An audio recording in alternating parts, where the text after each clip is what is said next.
Assalamualaikum warahmatullahi wabarakatuh and good evening to each and everyone. So today we would like to present or to discuss the topic personality disorder and also to identify those learning objectives. And the first is to be able to identify the difference between personality and personality disorder. Second, to be able to know the characteristics of personality disorder. Third, to be able to understand the different types of personality disorder. And lastly, to be able to know and identify various causes and symptoms of having personality disorder. So, ano nga ba yung pinagkaiba ng personality to personality disorder? So, in a concise explanation, the personality is ito yung mga katangian, pag-uugali at yung way ng pag-interact niya ng isang tao towards other people sa tagal ng panahon. So through by showing of the personality, minsan dito nakikita yung pagkakakilanlan ng isang tao at kung paano siya karaniwang nagre-react sa iba't ibang sitwasyon. So halimbawa na lang ng personality is yung masiyahin, mapagkakatiwalaan, mahiyain, aggressive. So those are the things na ma-identify o ah, mapapakita na personality ng isang tao. While ang personality disorder naman is a kind of mental health condition kung saan ang mga personality nga ng isang tao is nagiging maladaptive o nagiging cause ng matinding distress or impairment sa kanilang buhay. So now, let's proceed to the characteristics of personality disorder. First is our deviant from cultural standards, meaning the person's behavior and thoughts are noticeably different from what is considered normal in their culture. For example, someone might have extreme distrust of others that is not typical in their community. Second are pervasive and rigid.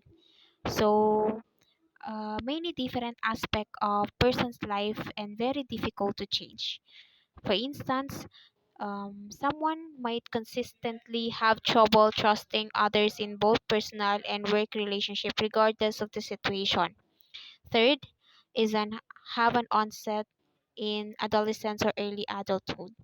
So, having a personality disorder is typically nangyayari talaga siya during the teenage years or early 20s rather than uh, later in life. For example, patterns of unstable relationship and impulsive behavior may start in the late teens. Fifth is fourth is the stable over time. So, um, having a personality disorder might always have difficulty with social interactions even as they get older. And fifth is lead to unhappiness and impairment.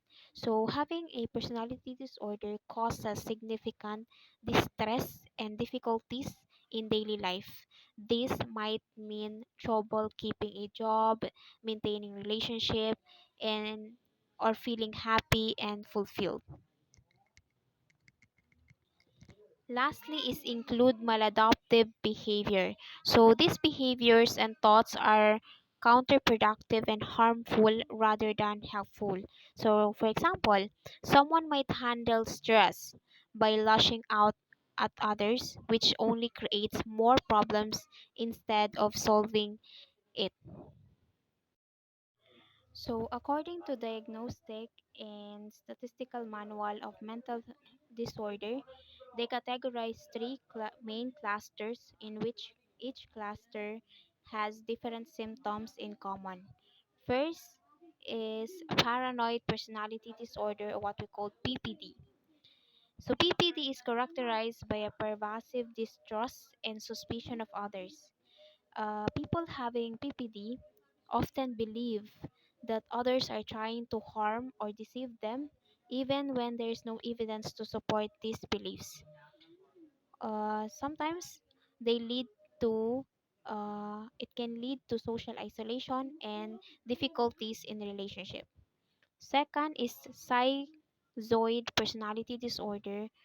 Schizoid personality disorder involves a pattern of detachment from social relationships and a limited range of emotional expression. People with this disorder prefer to be alone and often appear indifferent to social interactions and praise or criticize from a criticism from others. Third is schizotypal personality disorder.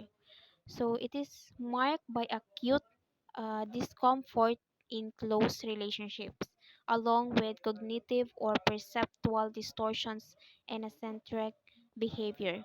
Individuals may have odd beliefs or magical thinking, unusual perceptual experience, and peculiar speech or behavior. So now let's proceed to the cluster B. So cluster B is number one is antisocial personality disorder. So people with ASPD consistently disregard and violate the rights of others. They often engage in manipulative or illegal behavior without feeling guilt. So yun yung mga nararamdaman o yung mga symptoms ng ACPD. Second is the borderline personality disorder. So individuals or people having borderline personality disorder have intense and unstable emotions and relationships. They often have distorted self image and a fear of abandonment, which can lead to impulsive actions and mood swings. Third is histrionic personality disorder. So, people with histrionic personality disorder seek constant attention and approval. They may behave in overly dramatic, emotional, or seductive ways to be the center of attention. Lastly, is the narcissistic personality disorder. So, people having narcissistic personality disorder have an inflated sense of their own importance, a deep need for excessive attention and admiration, and lack of empathy for others. They often believe they are superior and may exploit others to achieve their goals. Lastly, now proceed to the cluster C. So, number one in the cluster C is avoidant personality disorder. So people with this kind having this kind of personality disorder is characterized by extreme social isolation, social inhibition, feelings of inadequacy, and sensitivity to negative evaluation. People with this disorder often avoid social interactions due to a fear of rejection and criticism. Second is dependent personality disorder. So DPD is marked by a pervasive and excessive need to be taken care of, leading to submissive and clinging behavior and fears of separation. Individuals with this disorder often rely heavily on others to make decisions for them. And lastly is the OCPD, or obsessive compulsive personality disorder. So, OCPD is characterized by a preoccupation with orderliness, perfectionism, and control. People with this disorder are often excessively devoted to work and productivity and may be rigid and stubborn. And that's all. Thank you.